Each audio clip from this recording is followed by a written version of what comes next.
There are words that bruise without leaving marks. They arrive disguised as jokes, observations, honesty.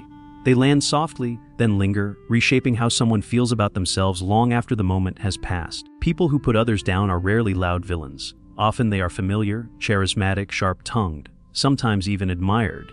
Their comments slip between laughter and silence, a subtle correction, a belittling comparison, a remark that makes someone feel smaller without understanding why. This behavior is not always born from cruelty. More often, it grows from something unresolved, an inner tension, a fragile sense of worth, a quiet fear of being unseen or unimportant. To understand why some people diminish others, one must look beyond the words spoken outward and listen to what is echoing inward. Not all harm announces itself. Some damage arrives quietly, wrapped in humor disguised as honesty, softened by a smile. A sentence lands. The room moves on. But something inside the listener shifts. People who put others down rarely begin with cruelty as an intention. The words often come dressed as wit, intelligence, or realism, a comment framed as just joking, an observation labeled truth, a correction offered where none was asked for.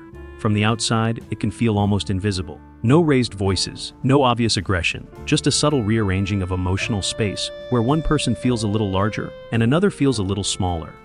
The wound is not always immediate. Sometimes it blooms later, in reflection, in self-doubt, in the quiet question that appears hours afterward: why did that make it hurt?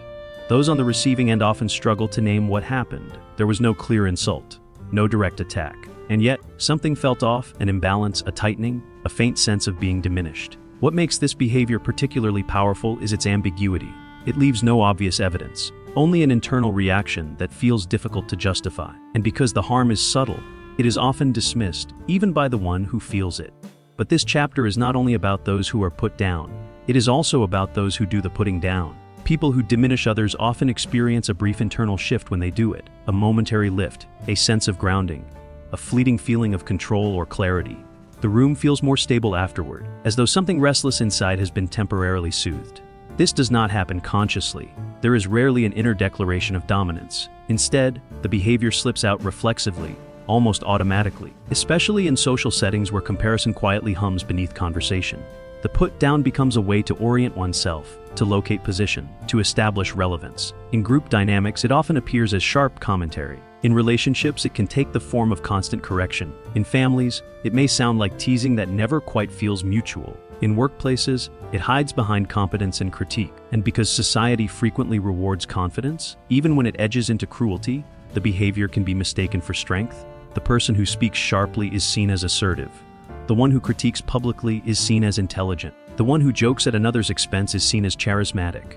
But beneath this surface confidence, something else is often present: a tension, a vigilance that never fully rests, a need to maintain position, a fear, sometimes faint, sometimes constant, of slipping into irrelevance, inadequacy, or invisibility. Putting others down is rarely about the other person. It is about regulating an internal state.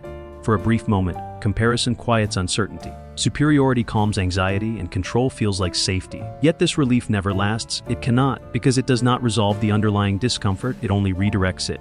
Over time, the behavior becomes habitual, a social reflex, a way of speaking that feels natural because it has been practiced for years. Those who use it may not see themselves as harmful. They may genuinely believe they are being honest, helpful, or realistic. They may even pride themselves on their thick skin, unaware that the skin grew thick out of necessity, not health. The subtle wound is damaging precisely because it is quiet. It passes through rooms unnoticed. It lingers in conversations long after they end, and it creates distance between people and within the self. This chapter is not about blame, it is about recognition. Because only when the subtlety is seen can the pattern be understood, and only when it is understood can the deeper story begin to unfold. No one is born needing to feel above others. The impulse to diminish does not arrive fully formed. It is learned, absorbed quietly, over time, through moments where worth felt conditional and safety felt uncertain. For many, the roots begin early, in environments where love was measured, not given freely, where attention arrived only through achievement, where mistakes were met with ridicule instead of repair. In these spaces, children learn something essential: being enough is not guaranteed. It must be earned, defended, or proven. Comparison becomes the language of survival. Who is smarter? Who is stronger? Who is more acceptable? Who is not?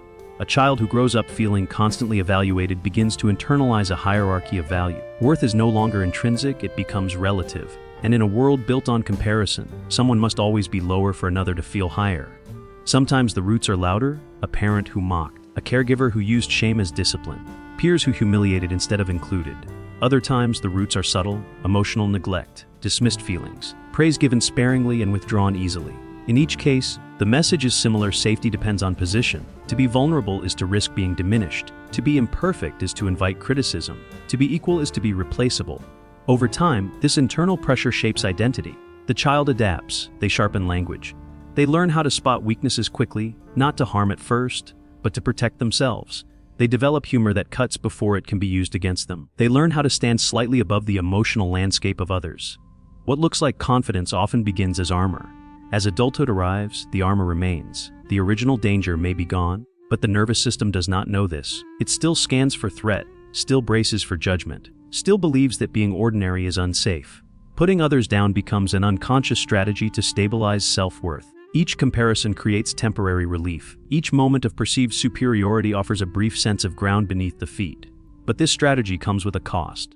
The person who learned to survive by rising above others often struggles to rest within themselves.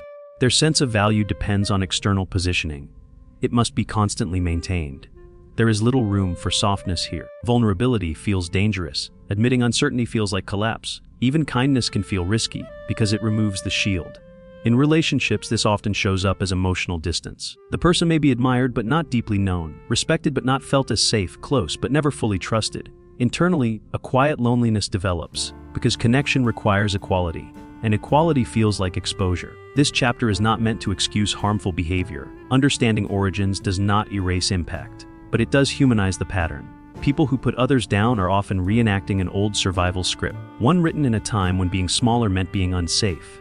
Their words, sharp as they may sound, often echo an earlier voice, a voice that once spoke to them, a voice that taught them how quickly worth can be taken away. And so they learned to speak first, to rise before they could be pushed down, to secure their place before someone else questioned it.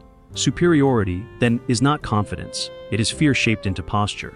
The deeper story begins here, not with cruelty, but with protection, not with power, but with a learned response to vulnerability.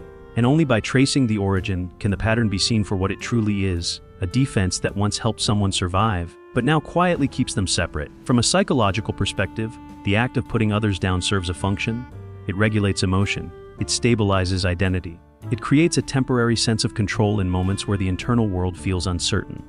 At the center of this pattern is self-esteem regulation. When a person's sense of worth is unstable, the mind looks outward for balance. Comparison becomes a tool. By lowering another, the self is momentarily raised. This is not conscious calculation.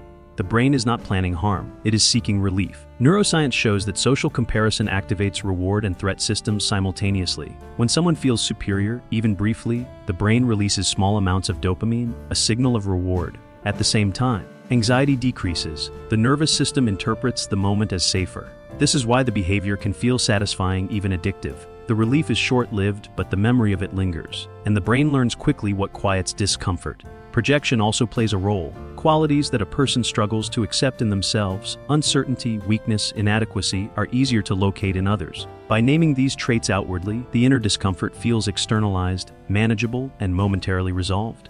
In this way, putting others down becomes a psychological displacement. What cannot be tolerated internally is pushed outward through words. Another layer involves social dominance dynamics. Human groups, whether intentionally or not, organize themselves around hierarchy.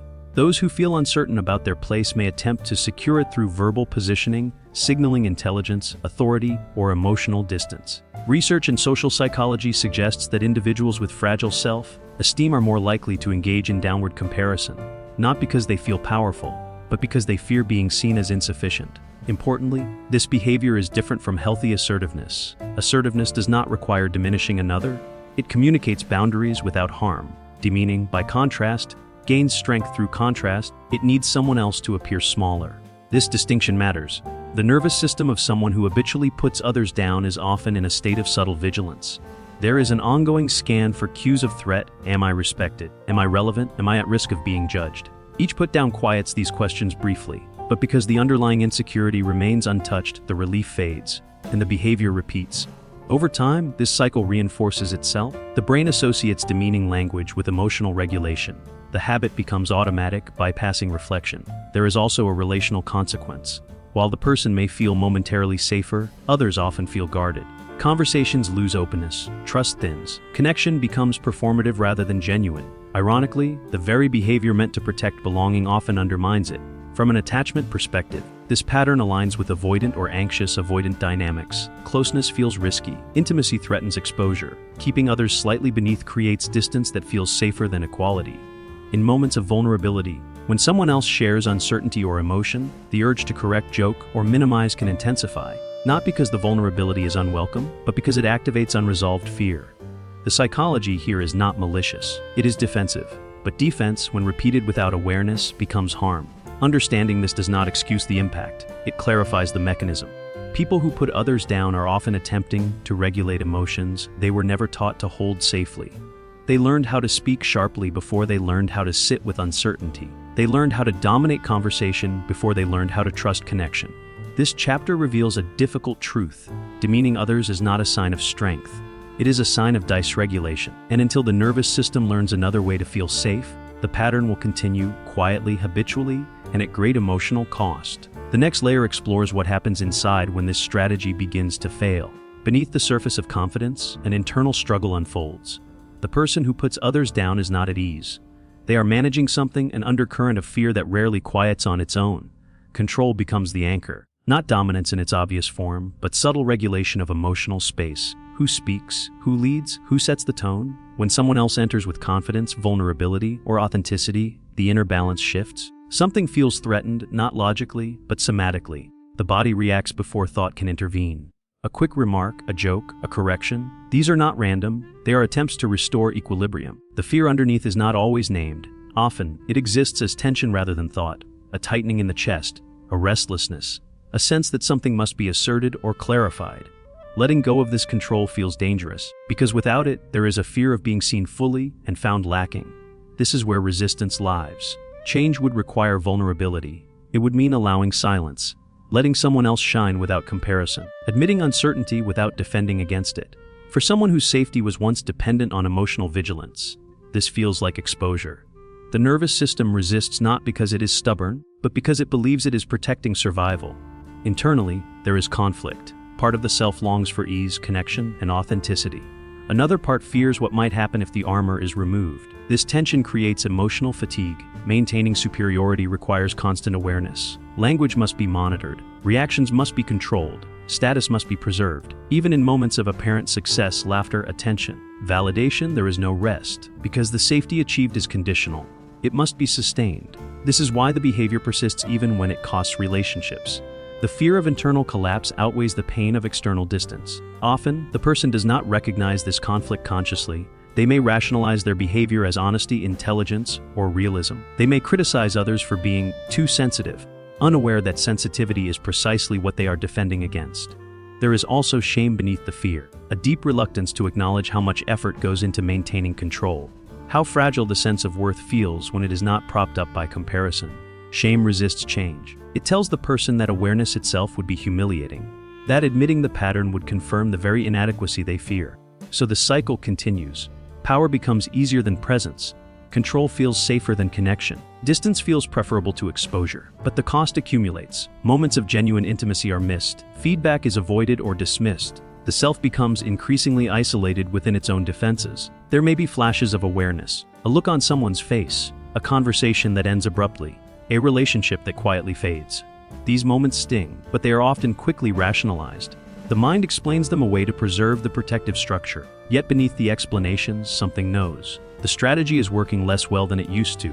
The relief is shorter, the loneliness is deeper. This chapter exists in that tension, the space where the defense still holds, but cracks begin to form, because control, when driven by fear, is never complete. And power, when used to avoid vulnerability, always carries a hidden cost. The next turning point arrives not through force, but through awareness, when the strategy no longer protects what it was meant to save. The turning point rarely arrives as a dramatic collapse. More often, it comes quietly, in a moment that cannot be explained away. A conversation ends differently than expected. Laughter does not return. Someone grows distant without explanation. A familiar dynamic no longer works.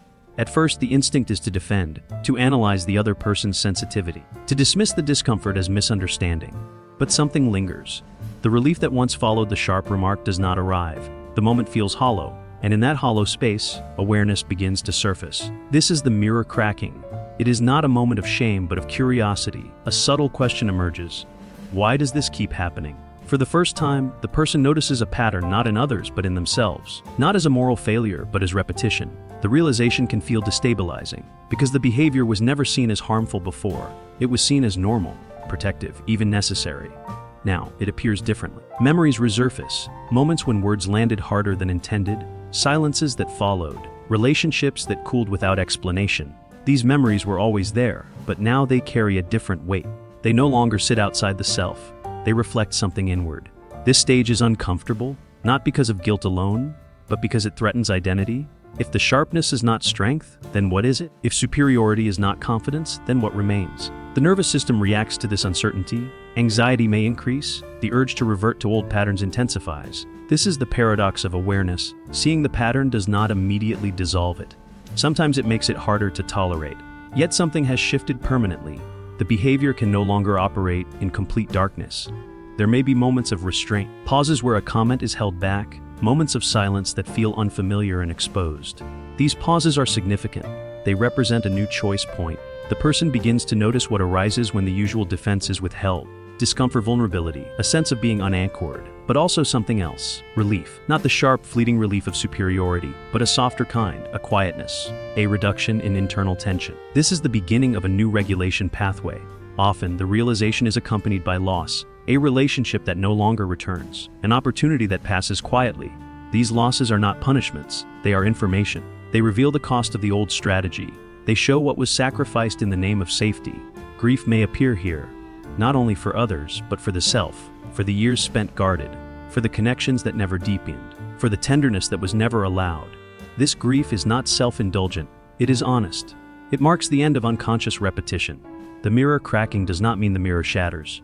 It means it reflects more clearly. The person can now see both sides, the protector that once served a purpose, and the cost of continuing to rely on it. This realization does not demand immediate change. It invites presence. It asks the question that cannot be unanswered. What happens if safety is built differently? The next chapter explores that question not as a directive, but as a gradual shift towards something more sustainable than defense, something rooted not in dominance, but in internal security. Security does not arrive all at once. It enters quietly, often unnoticed, through moments that feel small but alter the internal landscape. For someone who learned safety through comparison, healing does not look like becoming softer overnight. It looks like learning how to remain present without needing to position the self above or against anyone else. The first shift is internal. Attention turns inward, not with judgment, but with observation. What happens in the body when silence is allowed? What sensations arise when no correction is offered, no joke deployed, no superiority asserted? Often, there is discomfort, a restless energy, a sense of exposure. This is not failure, it is unfamiliar safety. The nervous system, accustomed to control, interprets neutrality as danger. Without dominance, it searches for grounding, and slowly it begins to learn that grounding can come from within. Security forms when worth no longer depends on comparison, when value is not earned through being sharper, faster, or more impressive than others, when presence itself becomes sufficient. This process is gradual because it rewires deeply held beliefs, beliefs that once said, if I am not above, I will be beneath. If I am not sharp, I will be invisible. If I relax, I will be hurt. Healing challenges these beliefs not through argument, but through experience. Moments of equality begin to feel less threatening. Listening becomes easier. Admiring someone else's strengths no longer feels like self-erasure. The person notices something unexpected. Their body feels less tense in conversation. Their words feel less rehearsed. There is more space between impulse and expression. Empathy deepens, not as performance, but as connection. Without the need to defend status, attention can turn outward genuinely. Other people are no longer competitors or mirrors of inadequacy. They are simply people. This shift often brings quiet relief, not excitement, not triumph, relief. The relief of no longer needing to manage perception constantly. The relief of not scanning for threat in every interaction. The relief of letting conversations unfold naturally. Boundaries also change here. Without the need to dominate, boundaries become clearer. A person can disagree without demeaning. They can assert without diminishing. This is an important distinction. Security does not mean passivity. It means clarity without cruelty. Internally, self-talk softens. Mistakes no longer demand immediate justification. Uncertainty is tolerated rather than attacked. The person learns that vulnerability does not equal weakness. That equality does not erase identity. That safety can be built through self-trust rather than control. Not every interaction goes smoothly. Old habits resurface under stress, moments of regression occur.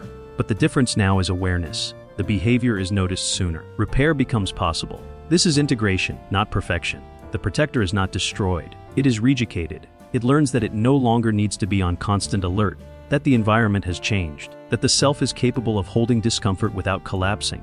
Security grows when the nervous system experiences consistency, consistent self-respect, consistent emotional regulation, consistent permission to exist without comparison. Over time, something profound shifts. The desire to put others down fades, not because it is forbidden, but because it is unnecessary. There is nothing left to defend. The self no longer needs to rise by lowering others. It stands on its own. This is not a dramatic transformation. It is a quiet one, but it changes everything. The final chapter reflects on what emerges when strength no longer depends on harm, and presence replaces posture as the truest form of power. There is a different kind of strength that does not announce itself. It does not sharpen its edges. It does not need an audience. It exists quietly, steady and unafraid of comparison. This strength does not rise by making others smaller. It has no need to. When a person no longer relies on diminishing others to feel secure, something settles inside, conversations soften, silence becomes spacious rather than threatening, presence replaces performance. The room no longer feels like a stage where value must be proven. It becomes a shared space, one where difference does not threaten identity. This shift is subtle but profound. Without the constant pull of hierarchy, attention turns toward understanding rather than evaluation. Listening deepens. Curiosity replaces critique. The voice changes too, not in volume, but in intention. Words are no longer used to position, correct, or elevate the self. They are used to connect, clarify, and express. Strength without diminishing carries a certain ease. It allows others to shine without fear of being eclipsed. It allows disagreement without contempt. It allows imperfection without shame. This kind of strength is not passive. It holds boundaries. It speaks clearly, but it does so without needing to wound. There is also grief here, a quiet mourning for the years spent armored, for the connections that never fully formed, for the moments where defense replaced closeness. This grief does not weaken. It deepens understanding. The person sees now that the earlier strategy was not cruelty, it was protection, a response to a world that once felt unsafe, a way of surviving when inner security was unavailable. Recognizing this does not excuse the harm caused, but it allows compassion to coexist with accountability. From this place, relationships begin to change, not dramatically, but honestly. Some connections may not return. Others may deepen in unexpected ways. The need to be above dissolves. What remains is self-respect, quiet, grounded, and no longer dependent on comparison. In this state, power looks different. It is the power to stay present when discomfort arises. The power to let others be fully themselves without interference. The power to speak without using words as shields. There is relief in this kind of living, a spaciousness that was previously unknown. The body rests more easily. The mind moves less defensively. This is what security feels like when it is internal. It does not require constant proof. It does not fear equality. It does not confuse dominance with safety. The journey away from putting others down is not about becoming kinder in performance. It is about becoming safer within the self. And from that safety, something remarkable happens. Kindness becomes effortless. Respect becomes natural. Strength becomes quiet. In the end, the person discovers a truth that was always present but never accessible. There is nothing to gain by diminishing another human being. Because real strength does not rise above, it stands within. And from that grounded place, connection becomes possible, not as competition, but as shared humanity.